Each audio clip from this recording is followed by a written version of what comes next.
આજે તો ઉગી જો સુખનો સૂરજ ને કરી નાખી નવી કાર્પેટ નું અનબોક્સિંગ।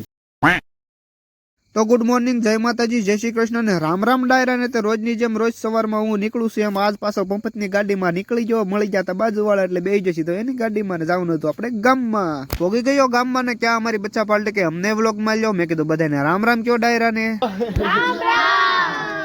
તો બચ્ચા પાર્ટી ને બાય બાય કહીને આવી જશે તા ગોડાઉન કરવાનું તો નવા કાર્પેટ નું અનબોક્સિંગ। સુખનો સૂરજ ગીત વગાડો એલા વગાડો, અમે નવી કાર્પેટ અનબોક્સિંગ કરવી છે ઘર ભેગું થાને ભાઈ। તો રિક્ષા ભરીને પાછા નીકળી જશે હાથીગઢ સાઈડ, કેમ કે ત્યાં રહી ગયું તું કાપડ બાકી હતી, કાપડ મારવાનું છે ને થોડુંક ડેકોરેશન નું કામ છે એ કરવાનું। તો બીજા હાથીગઢ ને લઈ લીધી તમારા ભાઈ હાથમાં હથોડીને મારવાનું હતું અહીંયા હવે કાપડ નળિયા ઉપર મારવા સીડો તો હું કાપડ ને ફોડી નાખ્યું છે નળિયો, એટલે આ વિડીયો ઘરધણી લગી ન પોગે જનહિતમાં જારી।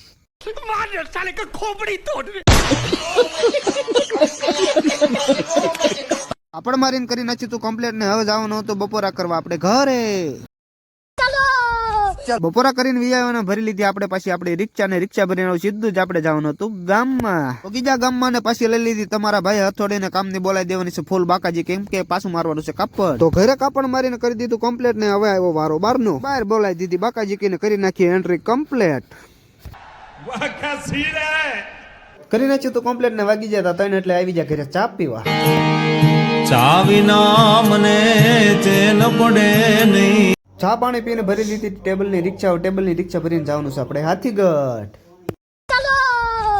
કરી નાખી ટેબલની રિક્ષા ખાલી ને હવે કરવાની હતી ટ્રક્સની એન્ટ્રી, એટલે કરવા માંડ્યા ટ્રક્સ ફીટ। ટ્રક્સનો ગેટ ઉભો કરીને નીકળી ગયા ઘર સાઈડ। તો આજનો વ્લોગ અહીંયા લગી, બાય બાય, જય માતાજી, જય શ્રી કૃષ્ણ ને રામ રામ। અમારો વ્લોગ કેવો લાગ્યો કમેન્ટમાં જરૂર જણાવજો।